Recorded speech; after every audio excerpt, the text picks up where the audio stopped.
उत्तर प्रदेश सरकार के उप मुख्यमंत्री केशव प्रसाद मौर्य आज बुंदेलखंड के महोबा में चुनाव प्रचार करने पहुंचे।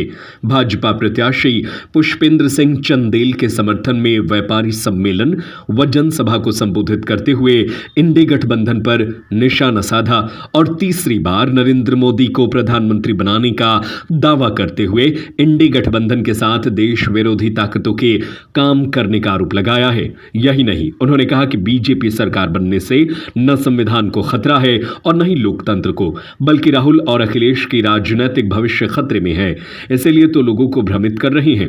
रामलला का निमंत्रण ठुकराने वालों को मतदान में ठुकराने की अपील डिप्टी सीएम ने लोगों से की। आपको बता दें कि 5वें चरण में बुंदेलखंड इलाके में होने वाले चुनाव को लेकर अब चुनाव प्रचार तेजी पकड़ चुका है। इसी के तहत आज उत्तर प्रदेश सरकार के उप मुख्यमंत्री केशव प्रसाद मौर्य बुंदेलखंड का कश्मीर कहे जाने वाली चरखारी में व्यापारी सम्मेलन व जनसभा को संबोधित करने के लिए पहुंचे। चरखारी कस्बे के गोवर्धनजूत नाथ मेला मैदान में जनसभा में पहुंचते ही कार्यकर्ताओं ने फूलमाला पहनाकर डिप्टी सीएम केशव प्रसाद मौर्य का जोरदार स्वागत किया। कार्यकर्ताओं ने गदा और भगवान राम की मूर्ति देकर श्री राम के जयकारे से उनका स्वागत किया। जहां कार्यकर्ताओं ने अब की बार 400 पार के भी नारे लगाए।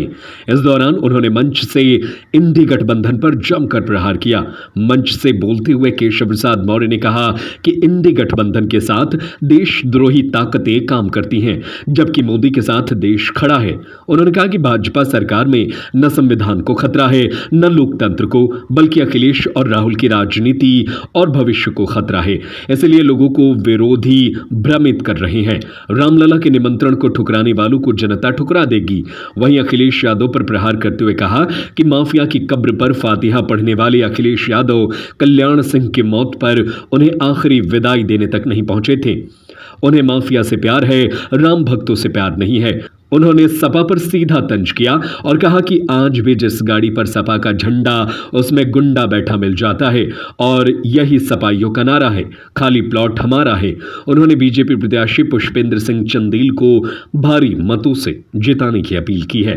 कहना चाहता हूं इस वीर धरा से कि विरोधियों कान खोल करके सुन लो, तुम्हारे साथ विदेशी ताकतें हो सकती है, तुम्हारे साथ भारत विरोधी ताकतें हो सकती है, लेकिन देश की जनता मोदी जी के साथ है, देश का गरीब मोदी जी के साथ है, देश का किसान मोदी जी के साथ है, देश का नौजवान मोदी जी के साथ है, देश की आधी आबादी महिलाएं मोदी जी के साथ है।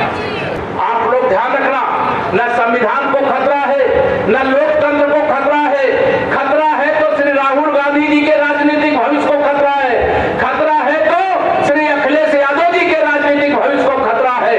खतरा इनकी राजनीति को है, दुष्प्रचार कर रहे हैं, लोकतंत्र और संविधान को खतरा है। मैं आपको सावधान करना चाहता हूं, इनसे सतर्क और सावधान रहिएगा।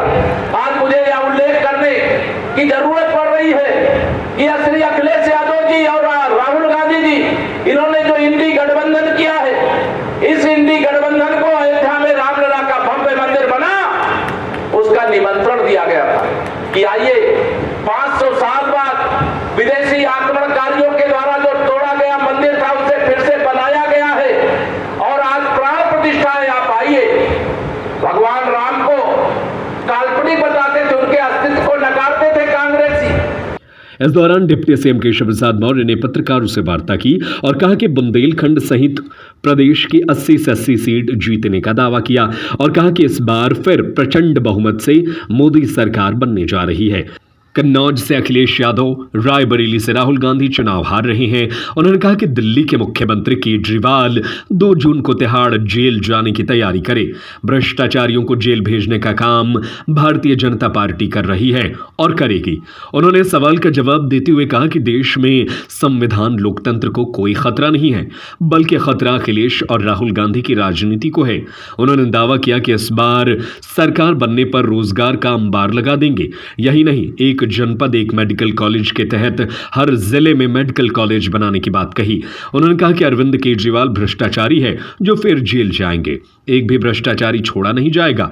देश का समर्थन मोदी और भाजपा को इसलिए मिल रहा है कि भ्रष्टाचार मुक्त भारत बने, विकसित गरीबी मुक्त, रोजगार युक्त, अत्याचार मुक्त, दंगा मुक्त भारत बने। इसके लिए कमल खिलाने जा रहे हैं। हमीरपुर हमीरपुर लोकसभा सहित बुंदेलखंड की चारों और प्रदेश की 80 सीटों पर भाजपा और गठबंधन की ऐतिहासिक अंतर से जीत हो रही है। कमल खिल रहा है। तीसरी बार मोदी सरकार बन रही है, प्रचंड बहुमत से बन रही है। विपक्षियों को जमानत बचाने के लाले पड़ रहे हैं। कन्नौज से श्री अखिलेश यादव जी और रायबरेली से श्री राहुल गांधी जी भी चुनाव हार रहे हैं। गुंडागर्दी का खत्म, रोजगार का भरमार लगेगा, चिंता रोजगार का भरमार लगेगा। और 4 जून को अगर सरकार बनी मुख्यमंत्री केवल 2 महीने के रहेंगे, अखिलेश वो भारतीय जनता पार्टी के राष्ट्रीय अध्यक्ष हैं कि विधायक हैं। पहले वो 2 जून को जेल जाने की फिर से तैयारी करें। उनको अंतरिम जमानत मिली है, भ्रष्टाचार के आरोपी हैं और इसलिए उनके बयान केवल आप सबके माध्यम से सवाल खड़ा करने के लिए मैंने बता दिया ना, संविधान को, लोकतंत्र को खतरा नहीं है। खतरा राहुल गांधी जी और अखिलेश यादव जी की राजनीति को है जी। क्या? अरे रोजगार का मार लगा देंगे, पहाड़ खड़ा कर देंगे जैसे खड़े, चिंता मत करो साहब। जो भी एक जनपद एक मेडिकल कॉलेज, ये भाजपा का ऐलान है और वो हो रहा है। जहां नहीं हुआ वहां होगा। अरे आप केजरीवाल की बात क्यों पूछ रहे हैं? केजरीवाल जी को जेल जाना है। अगर उनको खबर आप दे पाए अपने साथियों के माध्यम से, कहिए 2 जून को तिहाड़ जाने की तैयारी करें। बहुत बयानबाजी करने से कुछ नहीं मिलने वाला। भ्रष्टाचार के आरोपी है, एक भी भ्रष्टाचारी को छोड़ा नहीं जाएगा। देश का समर्थन भाजपा को, मोदी जी को इसलिए मिल रहा है कि भ्रष्टाचार मुक्त भारत बने, विकसित भारत बने, गरीबी मुक्त भारत बने, रोजगार युक्त भारत बने, अत्याचार मुक्त भारत बने, दंगा मुक्त भारत बने। वो उसके सबके लिए कमल खिल रहा है। राहुल गांधी जी 2014 से लगातार यही बात कह रहे हैं और लगातार धूल चाट रहे हैं। महोबा से इरफान पठान की रिपोर्ट।